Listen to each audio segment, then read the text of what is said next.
한국은 그냥 들러리나 서는 국가잖아요. 독일 잠수함 사업 관계자가 크게 웃으며 얘기했습니다. 어차피 결과가 정해져 있는 거 한국이 왜 그렇게 열심히 했는지 모르겠다며 비웃었죠. 그런데 며칠 후 캐나다에서 다급한 메시지가 도착했습니다. 거기에는 충격적인 소식이 들려져 있었는데요. 무슨 일인지 바로 알아보겠습니다. 새벽 3시 헬리팩스 해군기지 지하 상황실에서 에단 마쉬는 북극해 순찰 임무를 마치고 귀환하던 빅토리아급 잠수함 한 척이 추진계 이상 신호를 보냈다는 긴급 보고를 받는다. 화면에 찍힌 결함 코드를 보는 순간 손이 멈췄고 그것이 단순한 센서 오류가 아니라는 사실은 화면 위 붉은 경고등이 꺼지지 않는 것만으로도 충분히 알 수 있었다. 담당 통신병이 추진계 출력이 정상치의 절반 아래로 떨어졌다고 보고했고 함장이 비상부상을 요청하는 교신이 스피커를 통해 낮게 흘러나왔으며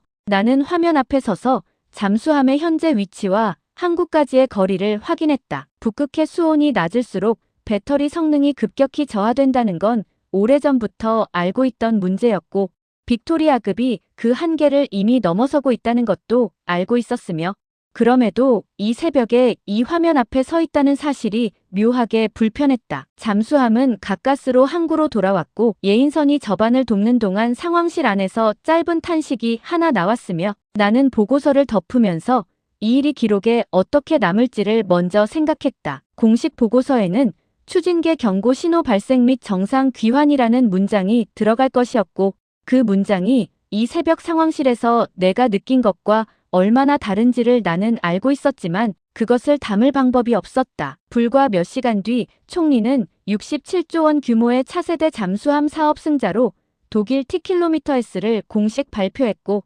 오타와 국방부 대회의실은 박수 소리로 채워졌으며 조달 책임자 웨일런이 내 어깨를 치며 잘 됐다고 말했다. 나는 고개를 끄덕였다. 언론은 나토 동맹의 승리라는 표현을 썼고 화면 속 총리의 얼굴은 자신 있어 보였으며 복도에서는 독일 대표단이 샴페인 병을 들고 이동하는 소리가 들렸다. 웨일런은 회의실을 나오면서 이번 결정이 단순한 군사 조달이 아니라 유럽 동맹과의 신뢰를 확인하는 상징적 선택이었다고 말했고 한국을 두고 외교를 모르는 기술자들이라는 말을 덧붙였으며 주변에 있던 장교 몇 명이 그 말에 웃음을 보탰다. 한국 측 제안서를 처음 받았을 때 누군가 회의실에서 잠수함 강국도 아닌 나라가 이 사업에 왜 들어왔냐고 말했던 기억이 났고 그때 나도 그 말에 반박하지 않았으며 실사단 내부에서는 거제 방문 일정을 굳이 소화해야 하냐는 불만이 공공연하게 오갔다. 독일 조선소 방문이 화려한 프레젠테이션과 만찬으로 채워졌던 것과 달리 한국 측은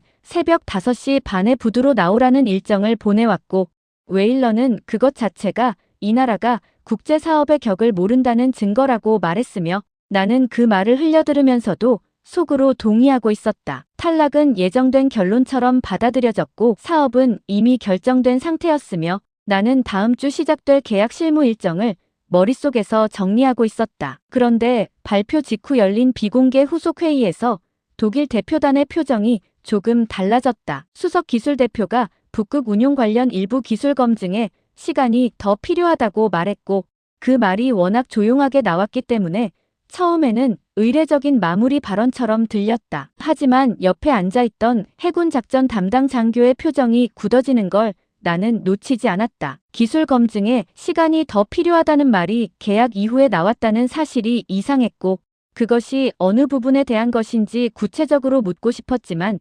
웨일런이 먼저 회의를 정리하는 발언을 했으며 독일 측 기술대표가 그 흐름을 따라 자리를 정돈했다. 회의가 끝난 뒤 웨일런은 복도에서 외교를 모르는 기술자들이 떨어진 게 잘된 일이라고 다시 한번 말했고 장교 하나가 그래도 한국 측 북극 데이터는 꼼꼼했다고 말했으며 웨일런이 그 말을 듣고 그러니까 기술자들이라는 거 아니냐고 받아쳤다. 나는 그 말에 따라 웃지는 않았지만 반박하지도 않았고 엘리베이터 버튼을 누르면서 오늘 새벽 상황실에서 들었던 경보음이 아직 귓가에 남아있다는 사실을 의식적으로 지우려 했다. 귀가 직전이었다. 상황실 쪽 통로를 지나다가 작전본부 담당 병사가 봉투 하나를 건넸고 추가 보고서라고 말했으며 나는 엘리베이터 안에서 그것을 펼쳤다. 첫 페이지는 별다른 내용이 없었고 두 번째 페이지를 넘기다가 손이 멈췄다. 현재 전력 공백 발생 시 북극 항로 감시 능력 상실 예상이라는 문장이 적혀 있었고 그 아래로 빅토리아급 노후화 일정과 차세대 잠수함, 전력화 예상 시점 사이에 생기는 공백 기간이 표로 정리돼 있었으며 독일 잠수함의 설계 변경과 북극 환경, 적응 검증까지 포함하면 그 기간이 더 길어질 수 있다는 주석이 작은 글씨로 달려 있었다. 나는 그 주석을 2번 읽었고 독일 측 기술 대표가 오늘 비공개 회의에서 꺼냈던 그 짧은 말이 다시 떠올랐으며 기술 검증에 시간이 더 필요하다는 말이 이 보고서의 숫자들과 겹쳐지는 순간 오늘 회의실에서 들었던 박수 소리가 머릿속에서 조금 다른 색깔로 들리기 시작했다. 엘리베이터가 지상층에서 열렸고 나는 그 자리에 서서 문이 다시 닫힐 때까지 움직이지 않았으며 웨일런이 외교를 모르는 기술자들이라고 말하며 웃던 장면과 손 안의 보고서, 숫자들이 같은 자리에서 충돌하고 있었다. 독일 선정 발표 일주일 뒤 오타와 국방부 지하회의실에서 북극 작전 운용 계획 검토가 시작됐고 나는 그 자리에서 처음으로 계획표와 현실 사이의 간격을 눈으로 확인했다. 캐나다 해군 실무진이 요구한 항속거리 데이터를 독일 기술진이 화면에 띄웠는데 숫자가 나오는 순간 해군 작전 담당 장교 하나가 펜을 내려놓으며 이게 북극 왕복 기준이냐고 물었다. 독일 측 담당자가 잠깐 자료를 확인하는 사이 회의실 안 분위기가 조금 가라앉았고 돌아온 답은 유럽 연안 기준이라는 말이었으며 장교는 그 말을 듣고 아무 말도 하지 않은 채 다시 펜을 집어들었다. 나는 그 짧은 침묵이 어떤 의미인지를 알고 있었고 독일 측 담당자도 알고 있었을 거라는 생각이 들었으며 회의실 안 사람들 대부분이 그 침묵 위에서 다음 발언을 기다리고 있었다. 혹한기 정비체계 설명으로 넘어갔는데 독일 기술진이 준비한 자료에는 영하 30도 이하 환경에서의 정비 프로토콜이 빠져 있었고 담당자는 추가 기술 협의를 통해 보완할 수 있다고 말했으며 그 말이 회의실 안에서 어떻게 받아들여지는지를 나는 장교들의 얼굴을 보면서 읽었다. 추가 기술 협의라는 표현이 계약 이후에 나온다는 것이 무엇을 의미하는지를 이 자리에 있는 사람들 모두가 알고 있었고 그것을 공개적으로 지적하는 사람이 없었으며 회의는 그 무게를 아는 채로 다음 항목으로 넘어갔다. 승조원 훈련 계획에 대한 질문이 나왔을 때 독일 측은 유사 환경 훈련 프로그램을 참고 자료로 제시했고 그 자료가 북해 기준으로 작성된 것임을 확인한 해군 수뇌부 중 한 명이 조용히 자료를 덮었으며 그 동작이 어떤 발언보다 선명하게 느껴졌다. 북해와 북극해가 같은 바다가 아니라는 사실은 이 회의실 안에 있는 누구나 알고 있는 것이었고 그것을 굳이 말로 꺼내지 않아도 자료를 덮는 손 하나가 충분히 설명하고 있었으며 독일 측 담당자는 그 장면을 보면서도 표정을 바꾸지 않았다. 회의는 2시간을 넘겼고 질문이 쌓일수록 독일 측의 답변 속도가 느려졌으며 나는 그 흐름을 보면서 오늘 회의가 기술 검토가 아니라 문제 목록을 만드는 자리가 되고 있다는 사실을 느꼈다. 그러던 중 해군 장교 하나가 자료 묶음을 넘기다가 한국이 제출했던 항속거리 시뮬레이션 결과를 본 적 있냐고 물었고 그 말이 나오는 순간 웨일런의 표정이 굳어졌다. 그는 탈락한 제안서를 현재 논의에 끌어들이는 건 적절하지 않다고 말했고 장교는 고개를 끄덕이며 자료를 덮었으며 회의실 안에서 그 이름이 다시 나오지 않았다. 하지만 그 이름이 나왔다는 사실 자체가 이미 무언가를 말하고 있었고 웨일런이 그것을 그토록 빠르게 차단했다는 것도 마찬가지였으며 나는 그 두 가지를 머릿속에 함께 넣어두었다. 회의가 끝난 뒤 복도에서 장교 2명이 낮은 목소리로 이야기하는 것을 나는 지나치다가 들었고 한국 측 제안서에 북극 왕복 항속거리 수치가 명시돼 있었다는 말이 들렸으며 나는 걸음을 멈추지 않았지만 그 말이 귓가에서 사라지지 않았다. 계단을 내려가면서 나는 그 수치를 직접 확인한 적이 있는지를 생각해봤고 실사 과정에서 한국 측 자료를 얼마나 꼼꼼히 들여다봤는지를 떠올려봤으며 명확하게 기억나는 것이 없다는 사실이 조금 불편하게 느껴졌다. 며칠 뒤 독일 측이 내부 문건 하나를 캐나다 실무팀에 전달했다. 추가 설계 수정이 필요할 수 있다는 내용이었고 어느 부분에 대한 수정인지가 구체적으로 적혀 있지 않았으며 담당 장교가 그 문건을 내 책상 위에 올려놓으면서 아무 말도 하지 않았다. 나는 문건을 집어들었고 첫 줄을 읽다가 잠깐 멈췄으며 추가 설계 수정이라는 표현이 계약 이후에 나왔다는 사실이 이상하게 선명하게 느껴졌다. 설계 수정은 납기 지연을 의미했고 납기 지연은 전력 공백 기간이 늘어난다는 뜻이었으며 전력 공백이 늘어나면 첫날 밤 엘리베이터 안에서 읽었던 그 보고서의 숫자들이 더 나빠진다는 계산이 자동으로 따라왔다. 나는 문건을 내려놓고 자리에서 일어났다. 문제의 규모를 파악하기 위해 실무 기록을 직접 조사하기로 했고 창고 쪽 서버에 보관된 실사 기록에 접근했으며 평가 항목별 점수 분류를 따라가다가 별도로 분류된 창고 자료 폴더가 있다는 사실을 발견했다. 폴더 이름 옆에 한국이라는 두 글자가 찍혀 있었고 처음에는 단순한 행정 분류라고 생각했으며 탈락한 제안서를 따로 보관하는 건 일반적인 절차였기 때문에 그 안에 무엇이 있든 현재 계약과는 무관한 자료일 것이라고 판단했다. 폴더를 열지 않은 채 다른 파일로 넘어가려 했는데 그 순간 폴더 생성 날짜가 눈에 걸렸다. 최종 결정이 내려지기 사흘 전이었고 수정 날짜는 결정 당일이었으며 그 두 날짜 사이에 누군가 그 폴더에 접근했다는 기록이 로그에 남아 있었다. 나는 화면을 보면서 이것이 무엇을 의미하는지를 바로 결론 내리지 않으려 했고 접근 기록에 찍힌 계정 이름을 한 번 더 확인했으며 그 이름이 실무팀 소속이 아니라는 사실을 확인하는데 오래 걸리지 않았다. 서버 화면을 닫으며 자리에서 일어났고 복도 쪽으로 걸어가다가 회의실 문이 열리는 소리를 들었으며 방금 독일 측과 면담을 마친 장교들이 나오고 있었다. 그 얼굴들이 하나같이 회의 전과 달라 보였고 말을 나누지 않은 채 각자 복도를 걸어가고 있었으며 나는 그 뒷모습들을 보면서 오늘 안에 그 폴더를 열어봐야 한다는 생각과 함께 열었을 때 거기서 무엇이 나올지를 이미 두려워하고 있다는 사실을 느꼈다. 독일 기술진과 캐나다 해군 수뇌부가 참석한 비공개 브리핑 요청서가 내 책상에 도착한 건 아침 커피가 채 식기 전이었고 발신인이 독일 측 수석 기술 대표라는 사실이 눈에 먼저 들어왔으며 나는 요청서를 집어들면서 며칠 전 서버에서 확인한 그 폴더 접근 기록이 떠올랐다. 브리핑은 오후 2시에 시작됐고 독일 측이 화면에 띄운 첫 번째 자료는 잠수함 플랫폼 설계 개요였으며 수석 기술 대표가 마이크를 잡으며 오늘은 솔직한 논의가 필요하다고 말했다. 그 말이 나오는 순간 해군 참모 하나가 옆 사람과 시선을 교환했고 나는 그 장면을 보면서 솔직한 논의라는 표현이 좋은 소식 앞에서 나오는 말이 아니라는 사실을 알고 있었으며 화면 속 설계 개요를 보는 눈에 힘이 들어갔다. 독일이 제안한 잠수함은 유럽 연안 작전에 최적화된 플랫폼이라는 설명이 나왔고 수석 기술 대표는 그 표현을 쓰면서 잠깐 자료를 내려다봤으며 캐나다가 요구한 북극 장거리 자망과 태평양 대서양 동시 운용 환경은 애초 설계 범위를 벗어나 있었다는 말이 뒤따랐다. 브리핑 룸 안이 조용해졌고 해군 작전 참모총장이 자료에서 눈을 들어 화면을 바라봤으며 설계 범위를 벗어나 있다는 말이 어떤 의미인지를 이 자리에 있는 모든 사람이 동시에 이해하고 있다는 것이 느껴졌다. 독일 측은 추가 개조와 일정 조정이 필요하다고 설명했고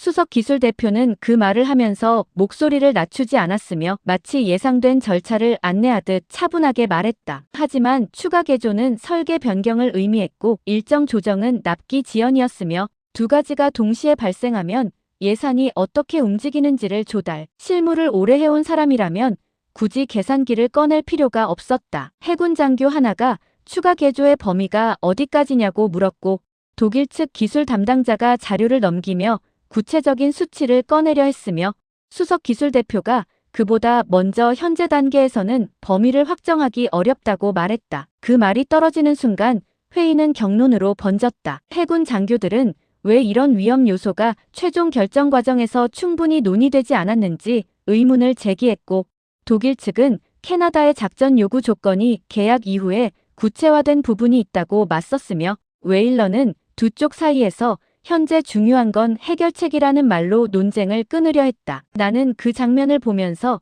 누가 맞고 틀리냐의 문제가 아니라는 생각이 들었고 이 브리핑 룸 안에서 오가는 말들이 실제 바다와 얼마나 멀리 떨어져 있는지를 느꼈으며 빅토리아급이 새벽 3시에 경보음을 울리며 돌아오던 장면이 이유 없이 떠올랐다. 브리핑이 끝나고 나는 혼자 자리에 남았다. 담당 병사가 자료를 정리하는 소리가 났고 형광등 불빛이 텅 빈 브리핑룸을 고르게 밝히고 있었으며 나는 오늘 들은 내용을 어떻게 보고서에 담아야 할지를 생각하기 전에 다른 것이 먼저 마음에 걸렸다. 며칠 전 서버에서 발견한 한국 측 자료 폴더였다. 오늘 브리핑에서 나온 문제들, 북극 장거리 자망, 혹한기 배터리 운용, 태평양과 대서양을 동시에 커버하는 항속거리가 그 폴더 안에 어떻게 정리돼 있는지를 나는 아직 확인하지 않은 상태였다. 자리에서 일어나 복도로 나왔고 계단을 내려가며 서버실 방향으로 걸었으며 그 폴더를 열지 않고 넘어갈 수 있는 이유를 머릿속에서 찾으려 했는데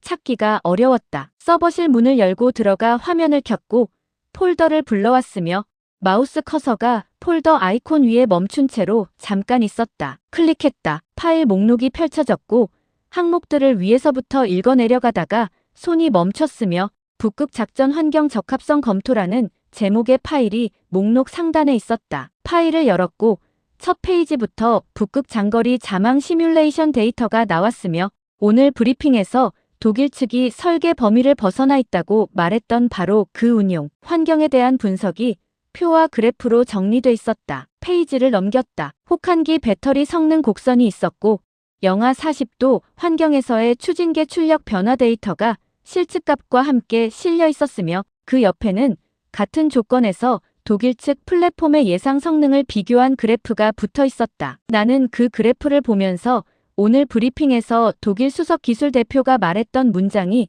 다시 떠올랐고 이 자료가 최종 결정 전에 검토 대상에 포함됐다면 그 브리핑이 열릴 필요가 없었을 수도 있다는 생각이 들었으며 그 생각이 들어오는 순간 폴더 수정 날짜 옆에 찍혀있던 계정 이름이 함께 떠올랐다. 파일을 닫지 않은 채 로그 기록 화면을 다시 열었다. 최종 결정 당일 이 폴더에 접근한 계정이 실무팀 소속이 아니라는 사실은 이미 확인한 것이었고 그 계정이 폴더 안에서 어떤 파일을 열었는지까지는 당시 확인하지 않았으며 이제 그것을 확인할 필요가 있었다. 로그를 따라가자 접근 기록이 나왔고 열린 파일 목록이 화면에 표시됐으며 북극 작전 환경 적합성 검토 파일이 그 목록에 포함돼 있었다. 누군가 최종 결정 당일 이 파일을 열었고 그 내용을 확인했으며 그리고 그 자료는 공식 평가 검토 대상에 포함되지 않은 채로 이 폴더 안에 남아 있었다. 나는 화면을 보면서 정치가 기술을 이겼다는 말이 처음으로 떠올랐고 그 다음 순간 그 말이 정확하지 않을 수도 있다는 생각이 뒤따랐으며 누군가 기술 자체를 보지 않으려 했다는 가능성이 서버실 냉각팬 소리 속에서 조금씩 형태를 갖춰가기 시작했다. 실사단 창고 위치를 확인하는데 하루가 걸렸고 담당 행정관이 그쪽은 정리가 안 된 공간이라고 말했으며 나는 그 말을 들으면서 정리가 안 됐다는 표현이 아무도 들여다보지 않았다는 뜻이라는 걸 알았다. 창고는 국방부 본관 지하 2층 끝 복도에 있었고 형광등 하나가 깜빡이고 있었으며 문을 여는 순간 오래된 종이 냄새와 먼지가 한꺼번에 나왔다. 선반들이 벽을 따라 늘어서 있었고 각국 실사 자료들이 날짜별로 묶여 있었으며 독일 측 자료는 입구 가까운 선반에 깔끔하게 정리돼 있었다. 한국 측 자료는 구석에 있었다. 다른 묶음들과 달리 상자 형태로 쌓여 있었고 선반 위가 아니라 바닥에 놓여 있었으며 뚜껑 위에 먼지가 앉아 있었다. 나는 상자 앞에 쪼그려 앉아 먼지를 손으로 털었고 뚜껑을 여는 순간 안에 들어있는 것들이 한눈에 보이기 시작했으며 첫 번째로 눈에 들어온 것은 북극 항로 시뮬레이션이라고 적힌 바인더였다. 바인더를 꺼내 펼쳤고 첫 장부터 계절별 해빙 이동 경로와 잠수함, 운용 가능 구간이 지도 위에 표시돼 있었으며 그 옆에는 각 구간별 배터리 소모량과 추진계 출력 요구치가 실측 데이터와 함께 정리돼 있었다. 나는 그것을 보면서 며칠 전 브리핑에서 독일 측이 설계 범위를 벗어나 있다고 말했던 바로 그 환경에 대한 분석이 이 상자 안에 이미 들어있었다는 사실이 선명하게 느껴졌고 바인더를 내려놓고 상자 안을 더 들여다봤으며 30년 정비 계획이라고 적힌 문서 묶음이 나왔다. 문서를 펼쳤다. 취역 첫 해부터 30년 뒤까지 연도별 정비 항목과 부품 교체 주기, 현지 조선소 연계 방안이 순서대로 정리돼 있었고 캐나다 동부와 서부 각각의 항구 여건에 맞춘 정비 체계가 별도로 작성돼 있었으며 영화 환경에서의 특수 정비 프로토콜이 부록으로 붙어 있었다. 나는 그 부록을 보면서 며칠 전 회의에서 독일 측이 추가 기술 협의를 통해 보완하겠다고 말했던 항목이 여기에는 이미 구체적인 수치와 절차로 적혀 있다는 사실을 느꼈고 문서를 내려놓지 않은 채 상자 안을 계속 들여다봤으며 현지 조선소 설계도와 승조원 교육 프로그램 자료가 차례로 나왔다. 설계도는 캐나다 동부 해안 조선소 두 곳의 실측 도면을 기반으로 작성돼 있었고 승조원 교육 프로그램은 캐나다 해군 현행 훈련 체계와 연계되는 방식으로 짜여 있었으며 어느 항목 하나도 일반론으로 채워진 것이 없었다. 나는 상자 안에 손을 더 넣었고 맨 아래에 얇은 메모지 한 장이 있었으며 꺼내서 펼쳤다. 한국어로 짧게 적혀 있었고 그 아래에 영어 번역이 붙어 있었으며 캐나다 해군이 안전하기를 바랍니다라는 문장이었다. 문장 아래에 이름이 적혀 있었다. 박태준이었고 나는 그 이름을 보면서 잠깐 멈췄으며 어딘가에서 들은 이름이라는 생각이 들었는데 바로 떠오르지 않았다. 상자를 닫고 일어서다가 실사 당시 촬영된 방문 사진, 묶음이 선반 위에 있는 것을 발견했고 묶음을 꺼내 넘기기 시작했으며 거제 조선소 방문 당일 찍힌 사진들이 나왔다. 부두 앞에서 찍힌 단체 사진이 있었고 웨일런이 앞줄 중앙에 서 있었으며 그 옆에 낡은 작업복을 입은 중년 남자가 서 있었다. 나는 그 남자를 기억해냈다. 거제 조선소에서 새벽 5시 반 우리를 부두로 데려갔던 사람이었고 웨일런이 설명회는 언제 시작합니까? 라고 물었을 때 정박 중인 잠수함을 가리키며 설명은 끝났습니다. 이제 보시면 됩니다. 라고 답했던 사람이었으며 당시 나는 그를 현장 관리자 정도로 생각하고 넘어갔다. 사진 뒷면을 봤다. 박태준,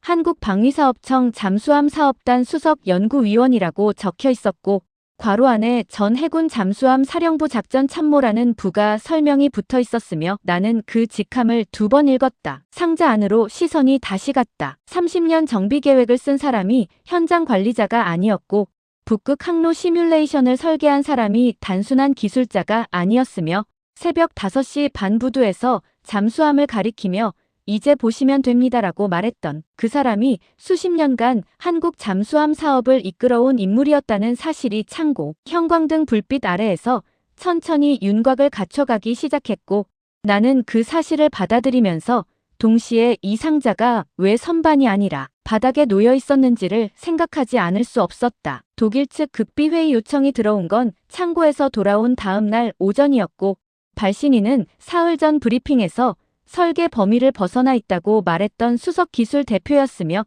회의 참석자를 최소한으로 제한해달라는 요청이 함께 붙어 있었다. 나는 그 요청서를 보면서 극비라는 단어가 승자의 언어로는 어울리지 않는다는 생각이 들었고 참석자를 최소한으로 제한한다는 조건이 무엇을 감추려는 것인지를 생각했으며 웨일런에게 보고하러 가다가 복도에서 멈췄다. 웨일런에게 먼저 알리면 이 회의가 어떻게 처리될지가 눈에 그려졌고 그 그림이 복잡하지 않았으며 나는 보고를 미루고 먼저 회의 내용을 직접 확인하기로 했다. 회의는 오후 늦게 시작됐고 국방부 소회의실 테이블 양쪽에 독일 기술진 셋과 캐나다 실무진 둘이 마주 앉았으며 독일 수석 기술 대표가 자료 없이 말을 시작했다. 한국 측이 제안했던 리튬 배터리 운용 데이터와 장거리 자망 기록 일부를 검토할 수 없겠냐는 말이었고 그 말이 테이블 위로 떨어지는 순간 옆에 앉아있던 해군 연락 장교가 펜을 내려놓았으며 나는 그 장면을 보면서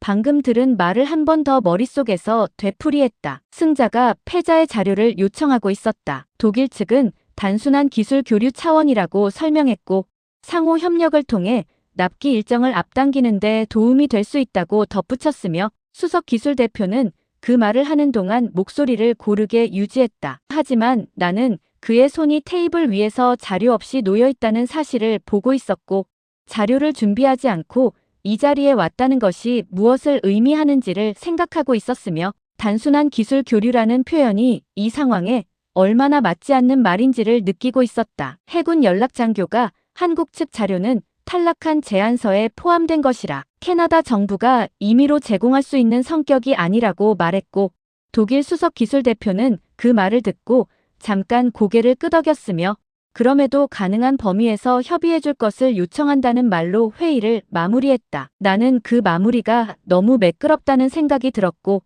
준비된 말처럼 들렸으며 처음부터 거절을 예상하고 있었다는 인상이 들었다. 소회의실을 나오면서 해군 연락 장교가 낮게 말했다. 저쪽이 뭔가 못 푸는 문제가 있다는 거 아닙니까?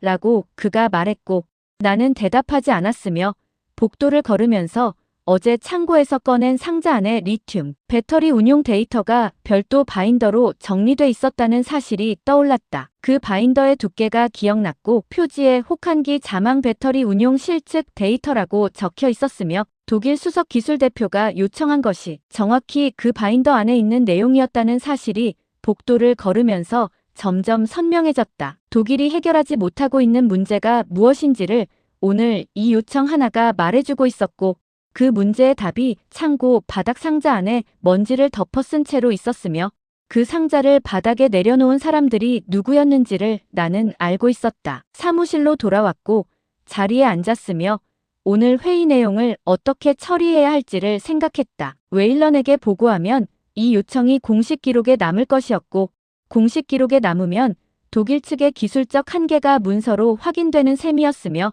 그것이 현재 진행 중인 계약에 어떤 영향을 미칠지를 웨일런이 모를 리 없었다. 나는 보고를 당분간 보류하기로 했고 서랍을 열어 거제 방문 당시 촬영된 영상 목록을 찾았으며 이틀치 분량이 외장 드라이브에 저장돼 있다는 사실을 확인했다. 그날 밤 나는 실사 당시 촬영된 영상을 다시 돌려봤다. 처음에는 빠르게 넘겼고 독일 조선소 방문 장면들을 건너뛰다가 거제 도착 첫날 영상에서 속도를 늦췄으며 새벽 5시 반 부두 장면부터 다시 봤다. 박태준이 잠수함을 가리키던 장면에서 멈췄고 그 손짓이 어떤 설명보다 더 많은 것을 담고 있었다는 사실이 지금에야 느껴졌으며 당시 웨일런이 옆에서 짜증 섞인 목소리로 일정을 묻던 장면이 함께 재생됐다. 박태준은 그 말을 들으면서 표정이 바뀌지 않았고 잠수함 쪽으로 걷기 시작했으며 우리는 그 뒤를 따라갔다. 나는 그 장면을 보면서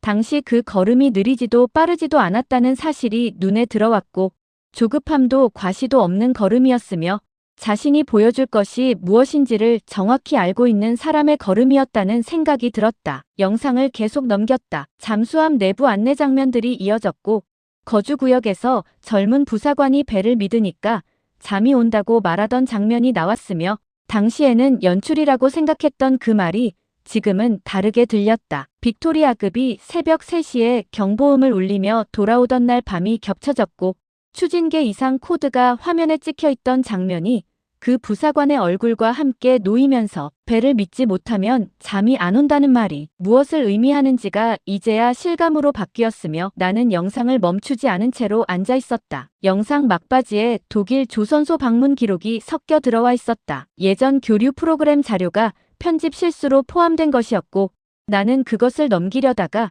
화면 안에서 낯익은 얼굴을 보고 손이 멈췄다. 흑백에 가까운 오래된 사진이었고 독일 조선소 앞에서 찍힌 단체 사진이었으며 젊은 한국 장교 하나가 독일 기술진 사이에 서 있었다. 얼굴이 지금보다 훨씬 젊었지만 눈매가 같았고 이름표가 보일 듯 말 듯 했으며 나는 화면을 멈추고 확대했다. 박태준이었다. 오늘 소회의실에서 리튬 배터리 데이터를 요청했던 독일 수석 기술 대표의 뒤편 사진 속에 젊은 박태준이 서 있었고 그 사진이 독일 조선소에서 찍힌 것이었으며 사진 속 두 사람이 같은 공간에 있었다는 사실이 화면 앞에서 천천히 실감으로 바뀌기 시작했다. 독일 기술을 배우러 갔던 한국 장교가 수십 년 뒤 독일 기술진이 답을 구하러 오는 상대가 되어 있었고 오늘 소회의실에서 자료를 준비하지 않은 채 요청을 꺼냈던 수석 기술 대표가 그 사진 속에 함께 서 있었으며 두 사람이 그 사실을 서로 알고 있는지를 나는 알 수 없었다. 나는 화면을 끄지 않은 채 자리에서 일어났고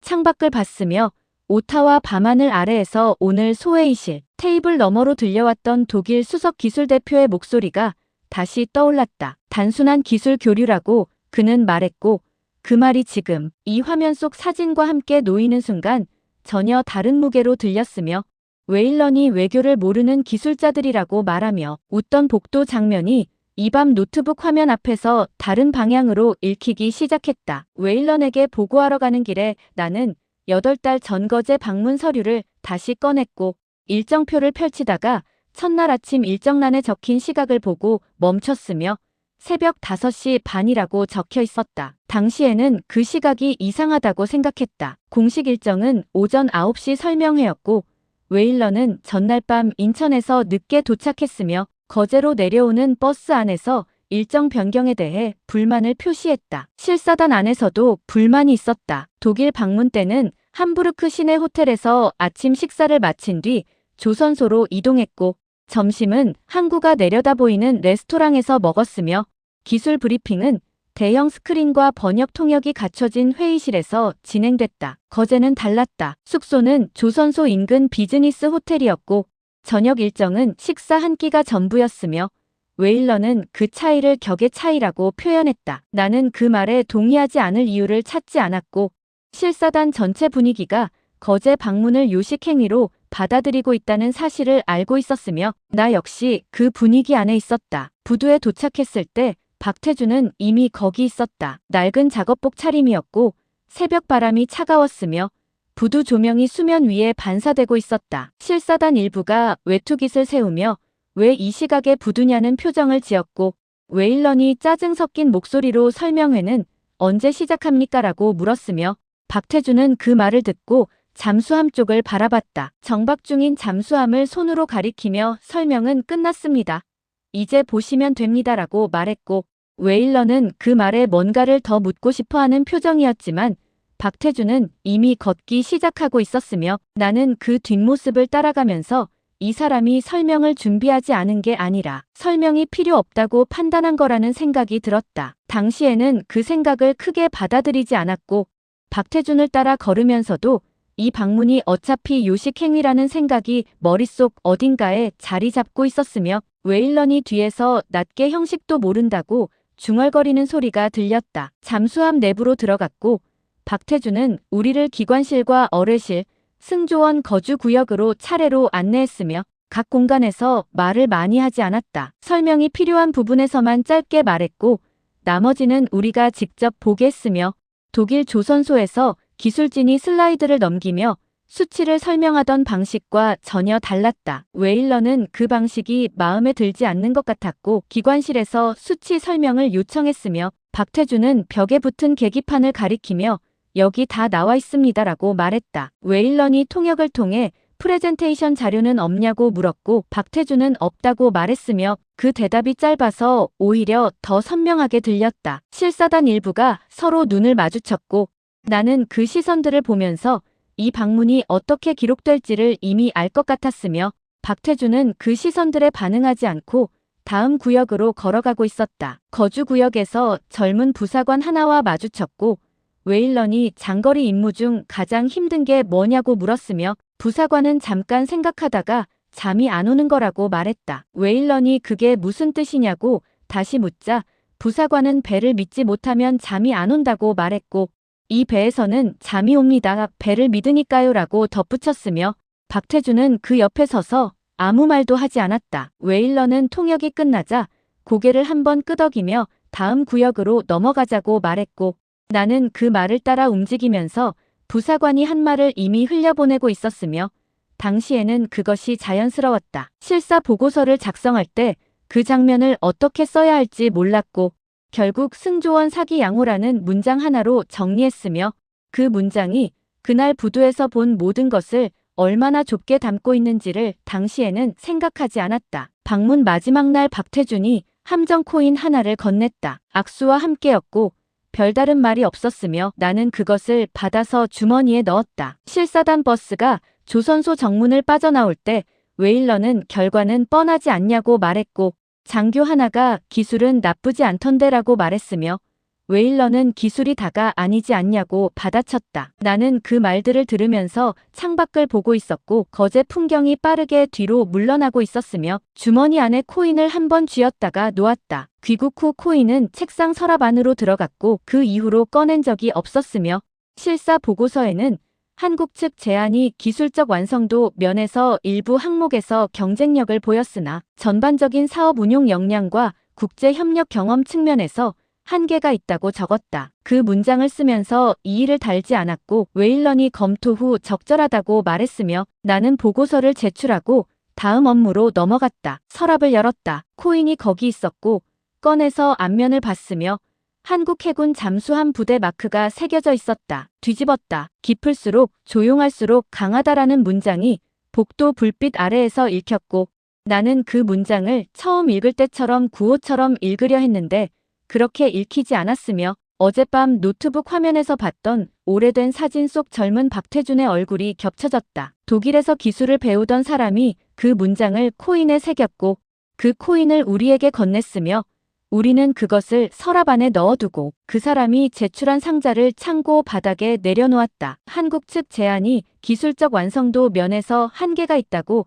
내가 직접 보고서에 적었고 그 보고서가 최종 평가에 반영됐으며 지금 이 순간 독일 수석 기술 대표는 그 한계가 있다고 내가 판단한 나라의 자료를 요청하러 소회의실에 앉아 있었다. 나는 코인을 손에 쥔 채 서랍을 닫았고 웨일런 사무실로 향하던 발걸음이 느려졌으며 독일 수석 기술 대표가 어제 소회의실에서 리튬 배터리 데이터를 요청하던 목소리와 새벽 5시 반 부두에서 설명은 끝났습니다. 이제 보시면 됩니다라고 말하던 목소리가 복도 안에서 교차하는 것 같았다. 웨일런 사무실 문 앞에 섰다. 노크하려다가 손을 멈췄고 이 사실을 보고했을 때 웨일런이 어떻게 반응할지가 먼저 그려졌으며 그 그림이 그리 복잡하지 않다는 사실이 오히려 마음을 무겁게 했다. 손에 쥔 코인의 무게가 생각보다 묵직했고 뒷면 문장이 아직 눈앞에 남아있었으며 노크 소리가 복도에 울리는 순간 나는 이 대화가 어떻게 끝나든 창고 바닥에 있던 그 상자를 다시 꺼내야 한다는 사실을 이미 알고 있었다. 웨일런 사무실을 나온 지 사흘이 지났고 그가 독일 측 요청을 보류 처리하겠다고 말했을 때 나는 더 밀어붙이지 않았으며 코인은 이번에는 서랍이 아니라 재킷 안주머니에 넣었다. 웨일런은 보류라는 단어를 썼지만 그것이 무기한 보류를 의미한다는 것을 알고 있었고 독일 측 요청을 공식 기록에 남기지 않는 방식으로 처리하겠다는 뜻이라는 것도 알고 있었으며 나는 그 판단이 어디서 오는 것인지를 생각하면서 사무실로 돌아왔다. 사흘 동안 별다른 움직임이 없었다. 독일 측에서 추가 연락이 오지 않았고 북극 항로 상황도 일상적인 보고 수준을 유지하고 있었으며 나는 그 조용함이 어색하게 느껴지면서도 이유를 정확히 짚지 못하고 있었다. 새벽 4시였다. 헬리팩스에서 긴급 통신이 들어왔고 북극 항로 인근에서 러시아 잠수함이 포착됐다는 내용이었으며 상황실 당직 장교의 목소리가 통신기를 통해 평소보다 높게 들렸다. 나는 재킷을 집어들며 국방부로 향했고 도착했을 때 상황실 안은 이미 불이 환하게 켜져 있었으며 화면 여러 개가 동시에 북극 해역 지도를 띄우고 있었다. 러시아 잠수함 식별 코드가 화면 한쪽에 표시됐고 이동 경로 예측선이 북극 항로를 가로지르는 방향으로 그려지고 있었으며 해군 작전 참모가 즉시 출동 가능한 전력을 확인하라는 명령을 내리고 있었다. 나는 화면 앞에 서서 지도를 들여다봤고 러시아 잠수함의 현재 위치와 북극 항로 핵심 감시 구역까지의 거리를 확인했으며 우리가 투입할 수 있는 전력이 얼마나 되는지를 머릿속에서 계산하기 시작했다. 출동 명령이 떨어졌다. 실전에 투입될 예정이던 빅토리아급 2척이 대상이었고 첫 번째 잠수함이 항구를 빠져나가는 데까지는 문제가 없었으며 두 번째 잠수함에서 보고가 들어온 건 그로부터 1시간도 채 지나지 않아서였다. 추진계 이상이었고 항구로 회항해야 한다는 내용이었으며 상황실 안에서 아무도 말을 하지 않았다. 나는 화면을 보면서 보름 전 새벽 3시에 같은 경보음을 들었던 기억이 떠올랐고 그때와 달라진 것이 없다는 사실이 가슴 아래쪽에서 올라오는 것 같았으며 첫 번째 잠수함 하나만으로 광대한 북극 해역을 감시할 수 없다는 계산이 자동으로 따라왔다. 회항하는 두 번째 잠수함의 추진계 결함 코드가 화면에 찍혔고 나는 그 코드를 보면서 창고 상자 안에 들어있던 빅토리아급 추진계 분석 보고서가 떠올랐으며 박태준이 그 보고서에 영하 환경에서의 배터리 셀 전압 불균형이라고 적어놓은 문장이 이 화면 위 코드와 겹쳐지는 것 같았다. 그 문장을 읽었던 건 며칠 전이었고 그것을 공식 경로로 올릴지 말지를 아직 결정하지 못한 상태였으며 지금 이 순간 그 결정이 늦었다는 생각이 들었다. 해군 참모총장이 미국에 지원 요청 통신을 보냈고 영국에도 같은 내용이 전달됐으며 상황실 안 사람들은 답신이 오기를 기다리며 화면을 보고 있었다. 대기하는 시간이 길어졌고 누군가 커피를 가져왔으며 나는 커피를 받아들었지만 마시지 않았다. 미국의 답이 먼저 왔다. 자국 함대 운용으로 즉각 지원이 어렵다는 내용이었고 영국도 같은 답을 보내왔으며 두 통신이 연달아 도착하는 것을 보면서 상황실 안 분위기가 달라졌다. 기다리던 사람들의 얼굴이 바뀌었고 지도 위 북극 해역이 이전보다 더 넓어 보였으며 첫 번째 잠수함 하나가 그 해역 어딘가에 있다는 사실이 화면 위에서 더 선명해졌다. 해군 참모총장이 자리에 앉으며 지도를 들여다봤고 작전 담당 장교들이 대안을 논의하기 시작했으며 그 논의 안에서 처음으로 한국이라는 이름이 공개적으로 거론됐다. 한국 해군이 북극 인근 해역에서 운용 경험을 보유하고 있다는 말이 나왔고 한국 측 잠수함 기술 협력 가능성을 타진해 볼 수 있다는 제안이 뒤따랐으며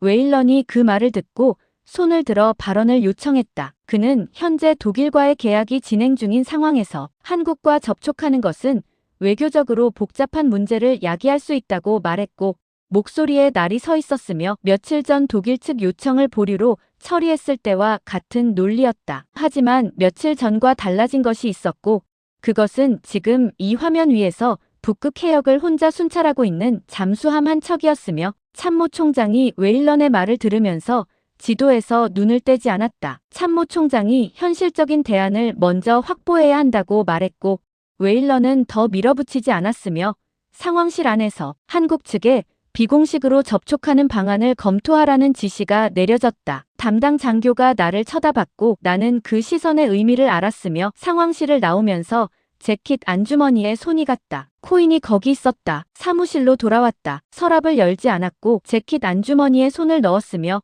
코인이 거기 있었다. 책상 위에 놓인 서류들 사이에서 거제 방문 당시 명함 묶음을 찾는데 시간이 걸렸고 명함들을 한 장씩 넘기다가 박태준의 명함이 나왔으며 종이가 반들거릴 만큼 새 것이었다. 당시 받아서 한 번도 꺼내지 않은 것이었고 명함 앞면에 거제 조선소 직통 번호가 적혀 있었으며 뒷면에는 아무것도 없었다. 나는 명함을 들고 전화기 앞에 앉았다. 이 전화를 걸어야 하는 이유와 걸지 말아야 하는 이유를 동시에 생각했고 이유를 따지는 시간이 길어질수록 북극 해역 지도가 눈앞에서 사라지지 않았으며 결국 번호를 눌렀다. 국제전화 연결음이 울리기 시작했다. 오타와는 새벽이었고 거제는 이미 오후였으며 연결음이 3번 울렸다가 끊기고 목소리가 들렸다. 나는 애단 마시라고 말했고 잠깐 침묵이 있었으며 박태준의 첫 마디는 승조원들은 괜찮습니까? 였다. 나는 그 말을 듣는 순간 손에 힘이 들어가는 것을 느꼈고 상황실 화면에서 봤던 추진계 이상 코드가 떠올랐으며 이 전화를 걸기 전에 수십 가지 시나리오를 머릿속에서 그려봤지만 첫 마디가 이것일 거라는 생각은 하지 못했다. 계약도 아니었고 협력 조건도 아니었으며 기술 검토 일정도 아니었다. 승조원들은 괜찮습니까? 라는 질문이 새벽 오타와 사무실 안으로 들어왔고 그 질문이 창고 바닥 상자 안메모지에 적혀있던 문장과 같은 방향을 가리키고 있었으며 전화기를 들고 있는 손이 거제 조선소 부두에서 건네받은 코인의 무게를 느끼는 것 같았다. 전화를 끊고 나서 나는 명함을 책상 위에 내려놓았고 창밖을 봤으며 오타와 새벽 하늘이 아직 어두웠다. 북극 해역 지도가 아직 눈앞에 있었고 그 지도 위에서 혼자 움직이고 있는 잠수함 한 척이 있었으며 박태준의 첫 마디가 그 잠수함 안에 있는 사람들에 관한 것이었다는 사실이 새벽 사무실 안에서 오래 남았다. 박태준과의 첫 통화는 짧았고 상황을 전달하는 데 필요한 말만 오갔으며 전화를 끊고 나서 나는 한동안 수화기를 내려놓지 않았다. 그가 마지막에 한 말은 자료를 보내주시면 검토해보겠습니다 였고 어떤 자료를 보내야 하는지는 직접 묻지 않았으며 북극 항로 감시 공백과 러시아 잠수함, 이동 경로, 빅토리아급 결함 기록이 필요하다는 것을 그가 이미 알고 있다는 느낌이 들었다. 다음 날 아침 오타와 국방부 지하 벙커에서 밤샘 회의가 이어졌고 미국과 영국으로부터 즉각적인 지원은 어렵다는 공식 답변이 문서로 도착했으며 해군 수뇌부는 한국의 비공식 지원을 요청하기로 최종 결정했다. 결정이 내려지는 순간 웨일런이 자리에서 일어났고 이 결정의 책임 소재를 명확히 해야 한다고 말했으며 독일과의 계약 관계를 고려할 때 한국과의 접촉은 공식 채널이 아닌 비공식 경로로 처리해야 하고 그에 따른 책임은 실무 담당자가 지는 구조여야 한다고 말했다. 참모총장이 그 말을 듣고 웨일런을 바라봤고 잠깐 침묵이 있었으며 결국 고개를 끄덕였다. 나는 그 장면을 보면서 비공식이라는 단어가 무엇을 의미하는지를 정확히 알았고 실무 담당자가 누구를 가리키는지도 알았으며 회의실을 나오면서 웨일런이 나를 향해 수고해달라고 말하는 소리를 들었다. 사무실로 돌아와 컴퓨터 앞에 앉았다. 박태준에게 보내야 할 자료 목록을 머릿속에서 정리했고 북극 항로 감시 공백 분석 보고서, 러시아 잠수함 이동 경로 예측 자료, 빅토리아급 결함 기록 3가지가 핵심이었으며 3가지 모두 기밀 등급이 붙어 있었다. 공식 채널로 보내려면 장관 승인이 필요했고 장관 승인을 받으려면 독일 측에 이 사실이 알려질 가능성이 있었으며 웨일런이 비공식이라는 단어를 쓴 이유가 거기에 있었다. 나는 화면을 보면서 공식 승인 없이 기밀 자료를 외부로 전송하는 것이 어떤 결과를 만드는지를 생각했고 그 결과가 내 경력에 어떻게 남는지를 생각했으며 동시에 상황실 화면에서 봤던 추진계 이상 코드와 박태준의 첫 마디가 교차했다. 군 내부 전산망에 접속했다. 보안 등급 확인 절차를 통과했고 해당 자료들을 불러왔으며 전송창을 열어 박태준이 통화 말미에 불러준 암호화 수신 주소를 입력했다. 손가락이 전송 버튼 위에서 잠깐 멈췄고 북극 항로 감시 공백이라는 보고서 제목이 화면에 보였으며 나는 버튼을 눌렀다. 전송 완료라는 문구가 화면에 떴고 나는 그 문구를 보면서 이미 되돌릴 수 없는 선택을 했다는 사실을 느꼈으며 화면을 닫지 않은 채로 있었다. 그런데 그날 저녁이었다. 독일 측 법무 담당자가 웨일런에게 긴급 연락을 보내왔고 한국과의 정보 공유가 현재 계약 조건상 위반 소지가 있다는 내용이었으며 웨일런이 그 연락을 받은 지 2시간도 안 되어 나를 사무실로 불렀다. 그는 자료 전송 여부를 물었고 나는 했다고 말했으며 웨일런의 표정이 굳어졌다. 독일이 어떻게 알았냐고 내가 물었고 웨일런은 대답하지 않았으며 그 침묵이 하나의 답이었다. 독일 측은 자료 공유 즉시 중단과 한국과의 접촉 내역 공개를 요구했고 웨일런은 상부와 협의 후 답하겠다고 말했으며 사무실을 나오면서 나는 독일이 이 사실을 알게 된 경로가 무엇인지를 생각하기 시작했다. 비공식 채널로 처리하라는 지시를 내린 사람이 웨일런이었고 독일이 그 사실을 가장 빠르게 알 수 있는 위치에 있는 사람도 웨일런이었으며 그 2가지를 연결하는 선이 복도를 걸으면서 머릿속에서 지워지지 않았다. 밤이 깊었고 사무실로 돌아와 컴퓨터 화면을 다시 켰으며 전송 완료 창이 아직 열려 있었다. 나는 그 창을 닫지 않은 채 의자에 등을 기댔고 천장을 봤으며 독일 측이 계약 위반을 언급한 순간부터 이 상황이 기술 문제가 아니라 다른 무언가로 바뀌고 있다는 느낌이 들었다. 박태준이 자료를 받았는지 확인하는 짧은 메시지가 암호화 채널로 도착한 건 그로부터 1시간 뒤였고 내용은 수신 확인이었으며 그 2글자가 화면에 뜨는 순간 웨일런 사무실에서 나오던 길에 느꼈던 무게가 조금 다른 방향으로 기울었다. 수신 확인 메시지를 받은 다음 날부터 거제 조선소에서는 불이 꺼지지 않았다. 그 사실을 내가 알게 된 건 박태준이 직접 말해준 게 아니라 사흘 뒤 암호화 채널로 도착한 파일 묶음의 최종 수정 시각이 새벽 3시를 넘기고 있었기 때문이었고 나는 그 시각을 보면서 오타와에서 내가 전송 버튼을 누르던 순간부터 거제에서는 다른 시계가 돌아가고 있었다는 사실을 느꼈으며 파일을 열기 전에 잠깐 그 시각을 다시 들여다봤다. 파일 묶음을 열었다. 첫 번째 문서는 북극 항로 감시 공백을 메우기 위한 임시 작전안이었고 캐나다 해군이 현재 보유한 전력을 기반으로 러시아 잠수함 이동 경로를 최소 인원으로 감시하는 방법이 단계별로 정리돼 있었으며 빅토리아급 한 척이 작전 가능한 상태라는 조건 아래 가장 효율적인 초계 구역 배분 방식이 지도 위에 표시돼 있었다. 나는 첫 페이지를 읽으면서 이것이 보내준 자료를 검토한 결과가 아니라 캐나다 해군의 현재 상황을 이미 오래 분석해온 사람이 작성한 것이라는 인상을 받았고 2번째 문서로 넘어갔으며 북극 해역 빙하 이동 예측과 러시아 잠수함 동계 운용 패턴 분석이 나왔다. 3번째 문서에는 빅토리아급 추진계 결함의 근본 원인 분석이 담겨 있었고 영하 환경에서 배터리 셀 간 전압 불균형이 발생하는 구조적 원인이 도식과 함께 설명돼 있었으며 현장에서 즉시 적용 가능한 임시 보완 조치가 뒤따랐다. 나는 그 문서를 보면서 거제 창고에서 꺼낸 상자 안에 들어있던 30년 정비 계획과 같은 손에서 나온 것이라는 생각이 들었고 그 손이 우리가 탈락시킨 제안서를 쓴 손이라는 사실이 다시 한번 선명해졌으며 파일 묶음 마지막에 붙어있는 짧은 메모를 발견했다. 박태준의 이름으로 된 메모였고 내용은 두 문장이었으며 이 자료는 캐나다 해군 승조원들의 안전을 위한 것입니다. 결과와 무관하게 필요한 경우 추가 검토를 도울 수 있습니다라고 적혀 있었다. 나는 그 메모를 읽으면서 결과와 무관하게라는 표현이 무엇을 의미하는지를 생각했고 계약도 대가도 언급되지 않았다는 사실이 눈에 걸렸으며 거제에서 건네받은 코인 뒷면 문장이 다시 떠올랐다. 파일을 출력해서 참모총장실로 가져가기 전에 나는 웨일런에게 먼저 알려야 할지를 생각했다. 독일 측이 이미 한국과의 접촉 사실을 알고 있었고 웨일런이 그 사실을 어떻게 알게 됐는지에 대한 의문이 아직 풀리지 않은 상태였으며 이 파일을 공식 경로로 제출하는 순간 다시 독일 측에 전달될 가능성을 생각하지 않을 수 없었다. 나는 파일을 들고 복도로 나왔고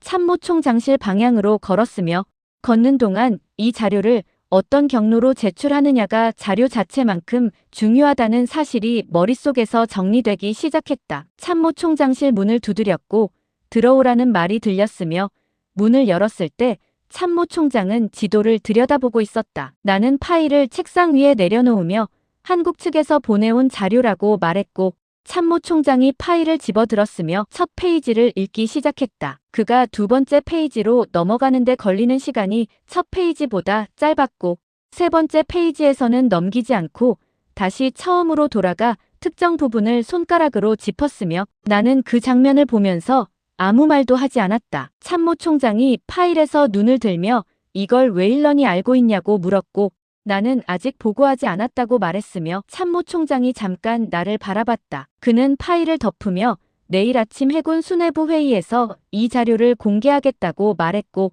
그 자리에 독일 측 연락관이 참석할 예정이라는 말이 뒤따랐으며 나는 그 말을 들으면서 내일 회의가 단순한 자료 검토 자리가 아닐 것이라는 사실을 느꼈다. 사무실로 돌아오는 길에 웨일런과 복도에서 마주쳤다. 그는 참모총장실에서 나오는 나를 보며 무슨 일이냐고 물었고 나는 내일 회의 준비 중이라고 말했으며 웨일런이 그 말을 들으면서 표정이 바뀌지 않았지만 시선이 내 손에 들린 파일 묶음으로 한 번 향했다가 돌아오는 것을 나는 놓치지 않았다. 사무실 문을 닫고 의자에 앉았다. 거제에서 새벽 내내 이 자료를 만든 사람들이 있었고 그들 중 일부는 우리를 탈락시킨 나라를 왜 도와야 하냐고 물었을 것이며 그 질문에 박태준이 어떻게 답했을지를 나는 알지 못했지만 결과와 무관하게라는 메모의 두 글자가 그 답의 일부였을 거라는 생각이 들었다. 내일 회의에서 이 자료가 공개되는 순간 어떤 일이 벌어질지를 생각하다가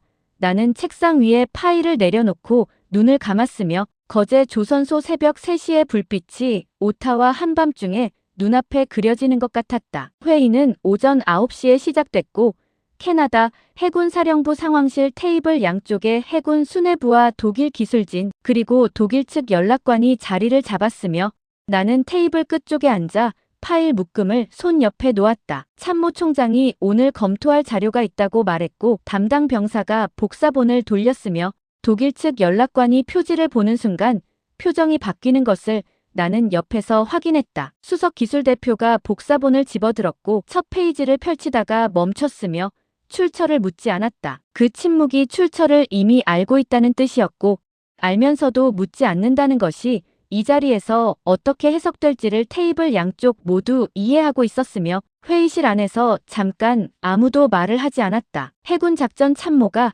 먼저 자료를 읽기 시작했다. 북극 항로 감시 공백 임시 작전안을 읽어내려가던 그가 두 번째 페이지에서 특정 수치를 손가락으로 짚으며 이 초계 구역 배분 방식이 현재 우리 전력으로 실행 가능한 거냐고 물었고 나는 한국 측 분석에 따르면 빅토리아급 한 척 기준으로 가능하다고 말했으며 작전 참모가 수치를 다시 들여다보며 고개를 끄덕였다. 빅토리아급 추진계 결함 분석 페이지에 이르렀을 때 해군 정비 담당 장교가 자리에서 몸을 앞으로 당겼다. 그는 배터리셀 간 전압 불균형 도식을 보며 이게 우리가 2달째 원인을 찾던 문제라고 말했고, 목소리가 낮았으며 옆에 앉아있던 장교가 그 말을 듣고 도식을 다시 봤다. 상황실 안에서 자료를 읽는 속도가 빨라지기 시작했고, 페이지를 넘기는 소리가 여러 곳에서 동시에 났으며 독일 측 기술진도 자신들의 복사본을 들여다보고 있었다. 그러던 중 독일 기술진 중 한 명이 자료에서 눈을 들어 수석 기술대표를 바라봤다. 두 사람이 짧게 눈을 교환했고,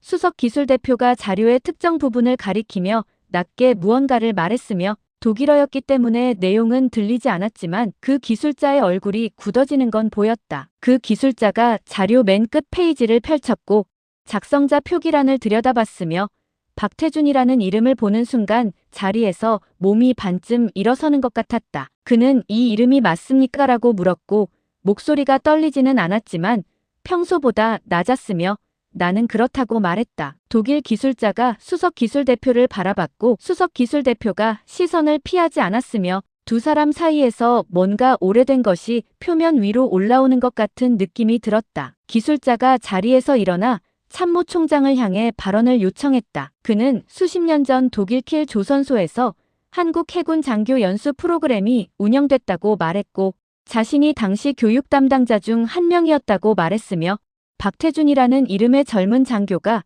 그 프로그램에 참가했다는 사실을 기억한다고 말했다. 상황실 안이 조용해졌다. 기술자는 그 장교가 프로그램 기간 내내 질문을 멈추지 않았고 수료 후에도 기술 자료를 요청하는 서신을 여러 차례 보내왔다고 말했으며 그때는 한국이 독일 기술을 배우던 시절이었다고 덧붙였다. 그리고 잠깐 말을 멈췄다가 지금 이 자료를 보면 그 장교가 우리가 아직 해결하지 못한 문제를 이미 풀어놓았다는 것을 인정할 수밖에 없다고 말했고 그 말이 상황실 안으로 떨어지는 순간 테이블 양쪽 누구도 즉각적으로 반응하지 않았으며 독일 수석 기술대표가 자료를 천천히 덮었다. 웨일런이 발언을 요청했다. 그는 이 자료의 출처와 전달 경위가 공식 절차를 거치지 않았다는 점을 먼저 지적했고 검토 이전에 자료 입수 과정에 대한 조사가 선행돼야 한다고 말했으며 시선이 나를 향했다. 나는 그 시선을 받으면서 자리에서 일어났고 자료를 직접 입수해서 전달한 것은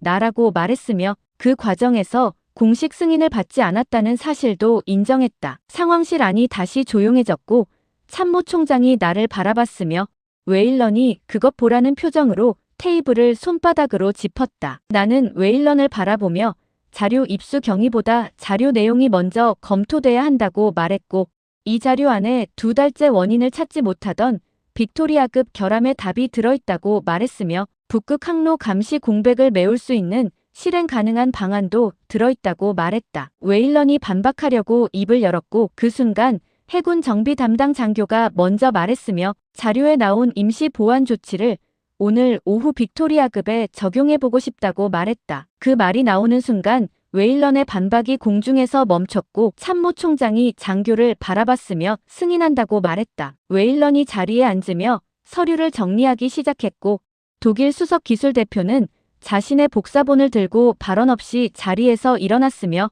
기술자 하나만 테이블에 남아 자료를 계속 들여다보고 있었다. 나는 그 장면을 보면서 회의가 끝나고 있다는 사실보다 이제 시작되는 것이 있다는 사실이 먼저 느껴졌고 파일 묶음을 집어들며 자리에서 일어났으며 테이블을 나서다가 뒤에서 웨일런이 낮게 하는 말을 들었다. 이건 끝나지 않았다는 말이었고 나를 향한 말인지 옆 사람을 향한 말인지 알 수 없었으며 복도로 나오면서 그 말이 맞다는 생각이 들었다. 빅토리아급에 임시 보완 조치가 적용된 건 회의 다음 날 오후였고 결과 보고가 들어온 건 그로부터 6시간 뒤였으며 나는 사무실에서 그 보고서를 받아들고 첫 줄을 읽다가 잠깐 멈췄다. 배터리셀 간 전압 불균형 수치가 정상 범위 안으로 들어왔다는 내용이었고 추진계 출력이 설계값의 97%까지 회복됐다는 수치가 뒤따랐으며 담당 정비장교가 보고서 말미에 짧게 적어놓은 문장이 눈에 걸렸다. 2달 동안 찾지 못한 원인이었다고 적혀 있었다. 나는 보고서를 내려놓으며 창밖을 봤고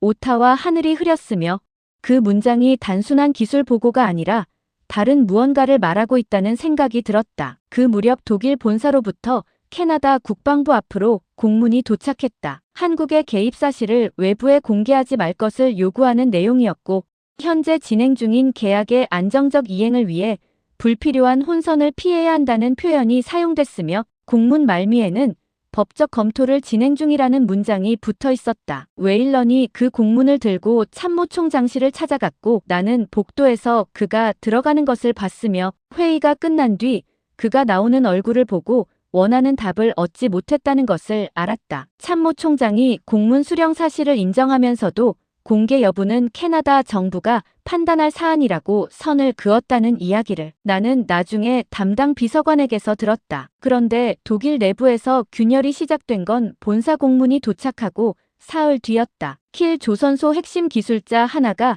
캐나다 의회 국방위원회에 증인 출석 의사를 밝혔다는 소식이 들어왔고, 그가 지난 회의에서 박태준의 이름을 알아봤던 바로 그 기술자라는 사실이 확인됐으며, 독일 본사가 즉각 내부 직원의 외부 증언을 막으려 한다는 정황이 이어서 들어왔다. 나는 그 소식을 들으면서 며칠 전 회의에서 그가 자료를 들여다보며 테이블에 혼자 남아있던 장면이 떠올랐고, 그 장면이 이 결정과 연결된다는 사실이 느껴졌으며, 독일 본사가 막으려 한다는 것이 오히려 그가 증언대에 서게 될 가능성을 높이고 있다는 생각이 들었다. 청문회는 일주일 뒤 열렸다. 국방위원회 회의실은 취재진으로 가득 찼고, 웨일런과 정부 관계자들이 앞줄에 앉았으며, 나는 뒤쪽에서 화면을 통해 상황을 지켜봤다. 웨일런이 먼저 발언대에 섰고, 독일 선정 과정이 투명하고 적법한 절차에 따라 이루어졌다고 말했으며, 이후 발생한 기술적 문제들은 예상치 못한 변수였다고 설명했다. 정부 관계자들이 차례로 같은 맥락의 발언을 이어갔고, 위원들의 질문이 날카로워질수록 답변은 더 일반론으로 흘렀으며, 나는 그 흐름을 보면서 이 자리가 진실을 밝히기 위한 자리가 아니라 책임을 나누는 자리처럼 운영되고 있다는 느낌이 들었다. 독일 기술자가 증언대에 선 건 오후 늦게였다. 그는 자리에 앉으며 서류를 꺼내지 않았고, 위원장이 선서를 요청하자 짧게 응했으며, 첫 번째 질문이 나오기 전에 먼저 발언을 시작했다. 캐나다가 이번 사업에서 받은 제안서 가운데 북극 운용 준비도 항목에서 가장 높은 평가를 받은 나라는 한국이었다고 그가 말했고, 회의실 안에서 웅성거림이 시작됐으며, 위원장이 조용히 해달라는 말을 했다. 기술자는 계속했다. 박태준이 수십 년 전 킬 조선소에서 연수를 받았다고 말했고, 당시 그가 가장 많이 질문한 주제가 혹한기 잠수함 배터리 운용이었다는 사실을 기억한다고 말했으며, 지난주 캐나다 해군 사령부 회의에서 그 이름이 붙은 자료를 봤을 때 자신이 무엇을 읽고 있는지 바로 알아봤다고 말했다. 그리고 현재 독일이 캐나다 측에 해결하지 못하고 있는 기술 문제 상당수를 그 자료가 이미 답으로 갖고 있다는 사실을 부정할 수 없다고 말했으며, 그 말이 회의실 안으로 떨어지는 순간 웨일런이 발언을 요청하는 손을 들었다. 위원장이 웨일런의 발언 요청을 잠시 보류했고, 위원 하나가 기술자에게 추가 질문을 던졌으며, 평가 과정에서 한국 측 자료가 충분히 검토됐는지 묻는 내용이었다. 기술자는 잠깐 생각하다가 자신이 답할 수 있는 범위가 아니라고 말했고, 그러나 자신이 아는 범위 안에서 그 자료가 최종 평가 단계에서 동등하게 다루어졌는지는 확인할 수 없었다고 말했으며, 그 말이 끝나는 순간 회의실 분위기가 달라졌다. 나는 화면을 보면서 그 문장이 정치적 의미와 기술적 의미를 동시에 가진다는 사실을 느꼈고,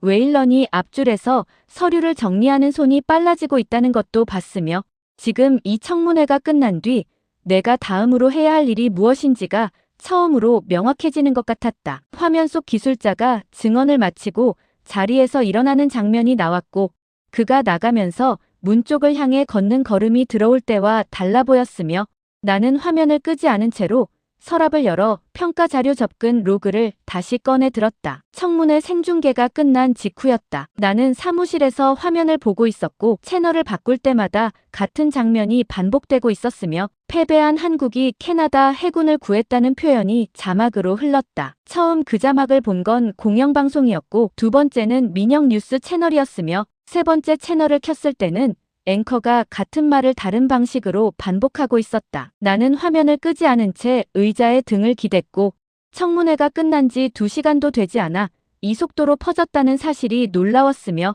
동시에 놀랍지 않다는 생각도 들었다. 방송국들은 거제 조선소 야간 작업 장면을 내보내기 시작했다. 누가 촬영한 것인지 알 수 없는 영상이었고 새벽 2시가 넘은 시각에 조선소 건물 안에서 불빛이 켜진 채 사람들이 움직이는 모습이었으며 화면 아래로 한국 측 자료 작성 시각이 새벽 3시를 넘겼다는 자막이 함께 붙었다. 그 다음으로는 박태준의 인터뷰 영상이 나왔다. 언제 촬영된 것인지 표기가 없었고 그가 부두 쪽을 바라보며 짧게 답하는 장면이었으며 기자가 왜 도왔냐고 묻는 질문에 그는 잠수함은 결국 그 안에 타는 사람들을 위한 것이라고 말했다. 나는 그 말을 화면으로 들으면서 거제 창고 바닥에 놓여있던 상자 위 메모지가 떠올랐고 캐나다 해군이 안전하기를 바랍니다라는 문장이 겹쳐졌으며 두 문장이 같은 사람의 말이라는 사실이 선명하게 느껴졌다. 여론이 움직이기 시작했다. 온라인에서는 왜 계약도 없는 나라가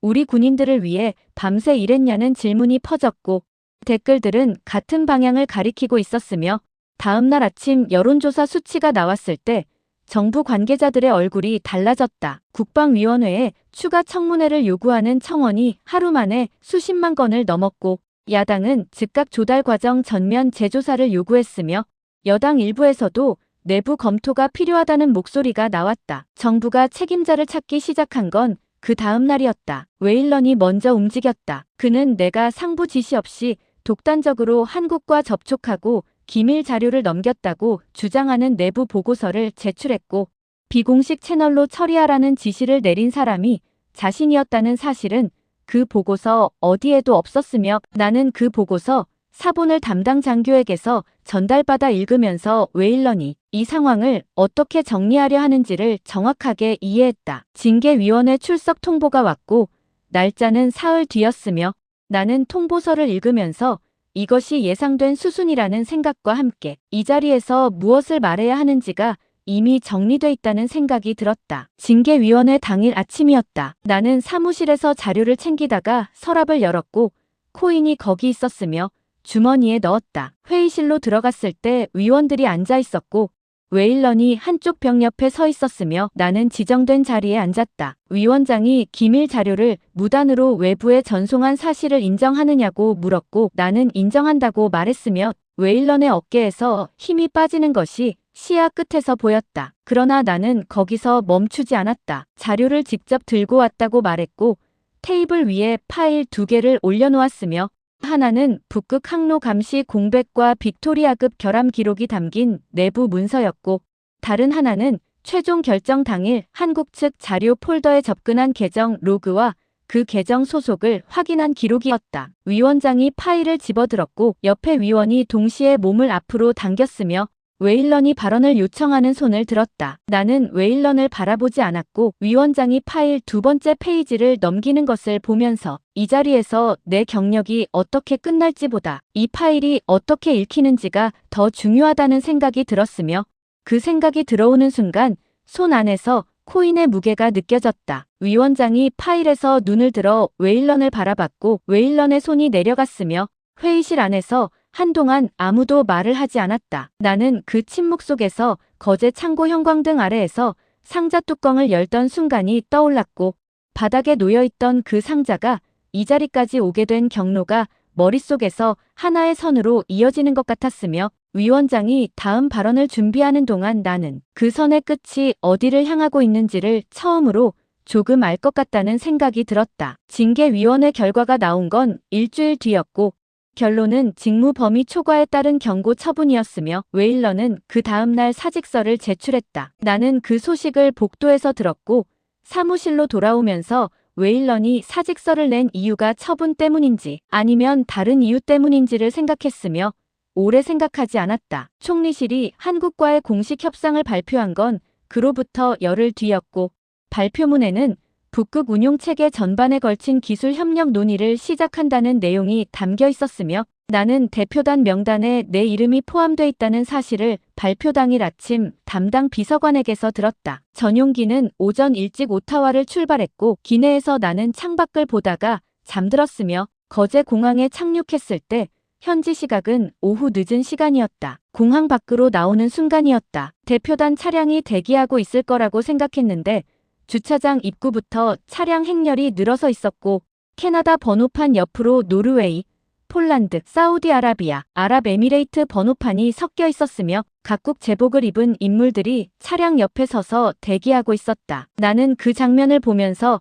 걸음이 잠깐 느려졌고 옆에 있던 대표단 장교가 다들 같은 사람을 만나러 온 거라고 낮게 말했으며 나는 그 말을 들으면서 전용기 안에서 준비해온 협상 개요가 이 장면 앞에서 얼마나 좁은 틀인지를 느꼈다. 조선소로 향하는 차 안에서 창밖을 봤다. 거제 풍경이 8달 전과 달라 보이지 않았고 도로 옆 조선소 크레인들이 저녁 하늘 아래에서 같은 자리에 서 있었으며 그 풍경이 익숙하게 느껴지는 게 이상하다는 생각이 들었다. 처음 왔을 때 이 길을 버스로 내려오면서 웨일런이 일정 변경에 불만을 표시하던 기억이 났고 그때 나도 새벽 5시 반 일정이 왜 필요한지 이해하지 못했으며 지금 이 차 안에서 그 새벽이 다른 의미로 읽히고 있었다. 조선소 정문에 도착했고 차에서 내리는 순간 박태준이 거기 있었다. 낡은 작업복 차림이었고 정문 앞이 아니라 부두 쪽에서 걸어오고 있었으며 손에 아무것도 들고 있지 않았다. 노르웨이 대표단 선임 장성이 먼저 다가가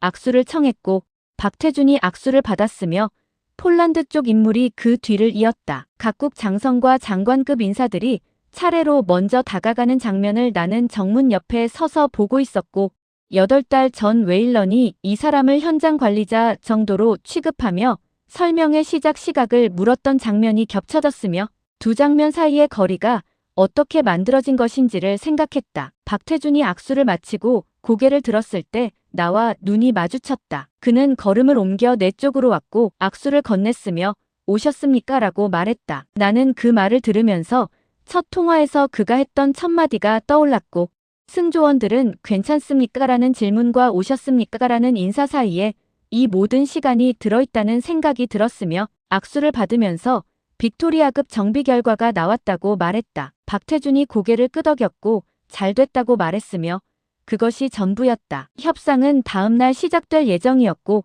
저녁은 조선소 회의동 옆 공간에서 각국 대표단이 함께하는 자리가 마련돼 있었으며 나는 자리에 앉으면서 이 테이블 위에서 오갈 말들이 내일 협상 테이블과 전혀 다른 성격을 가질 것이라는 생각이 들었다. 식사가 시작됐고 각국 대표들이 자국 언어와 영어를 섞어가며 이야기를 나눴으며 박태준은 테이블 한쪽 끝에 앉아 말을 많이 하지 않았다. 누군가 그에게 질문을 던지면 짧게 답했고 답이 끝나면 다시 조용해졌으며 나는 그 모습이 8달 전 잠수함 내부를 안내하던 때와 같다는 사실을 느꼈다. 식사가 끝난 뒤 사람들이 하나씩 자리를 떴고 테이블에 남은 사람이 줄어들면서 나는 박태준 쪽으로 자리를 옮겼으며 그가 창밖 부두 쪽을 바라보고 있었다. 내일 협상에서 독일 계약 유지를 주장하는 쪽과 한국 협력 확대를 요구하는 쪽이 충돌할 거라고 말했고 박태준은 그 말을 들으면서 창밖에서 시선을 거두지 않았으며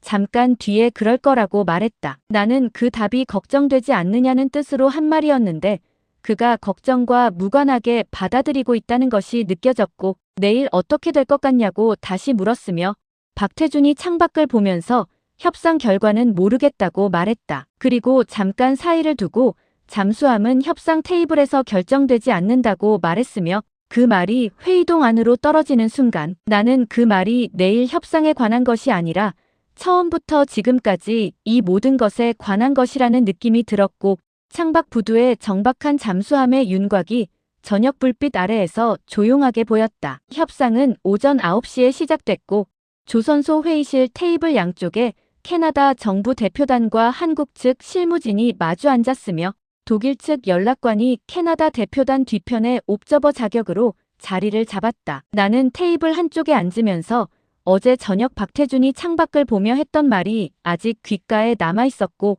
협상은 협상 테이블에서 결정된다는 것을 알면서도 그 말이 자꾸 떠오르는 이유를 완전히 정리하지 못한 채로 자료를 펼쳤다. 캐나다 측 협상 대표가 먼저 발언했다. 독일과의 기존 계약을 유지하면서 북극 운용 체계와 정비 시스템에 한해 한국과 기술, 협력을 추진하는 방안을 제안한다고 말했고 독일 측 연락관이 그 말을 들으면서 자료에 뭔가를 적기 시작했으며 한국 측 실무진은 제안 내용을 듣는 동안 표정을 바꾸지 않았다. 한국 측이 답변을 준비하는 동안 캐나다 정부 내부에서 먼저 충돌이 시작됐다. 독일 계약을 전면 재검토해야 한다는 군부 쪽 발언이 나왔고 기존 계약을 유지하는 것이 외교적으로 불가피하다는 정치권 쪽 반론이 맞섰으며 두 입장이 테이블 위에서 교차하는 동안 한국 측 실무진은 자료를 들여다보고 있었다. 나는 그 장면을 보면서 어제 저녁 테이블 끝에서 조용히 앉아있던 박태준의 모습이 겹쳐졌고